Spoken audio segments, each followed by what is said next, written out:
14 village volunteers, including 3 women, were arrested along with arms by security forces from Kameng Sabal at Mayang Langjing in Imphal West District. The incident happened around 1 this afternoon following a search operation conducted at Kameng Sabal, where gunfights take place frequently. 14 volunteers were arrested from the camp along with 6 vehicles during the operation.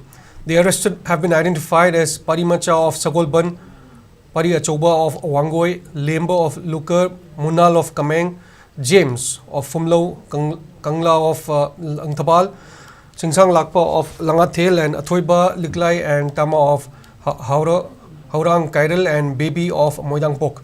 5 carbine, 1 AK-47 rifle, 2 .303 rifle, 1 Insas rifle, 2 9mm pistol, 1 double-barrel gun and 12 guns were seized from the camp. 1 Vespa, 1 Activa, 1 Beat car, 2 gypsies, 1 Bolero pickup and 1 Safari were recovered as well. Security forces fired tear gas shells to disperse a large number of people that gathered to protest against the arrest. Sources said a case has been registered and arrested persons have been handed over to Imphal police station.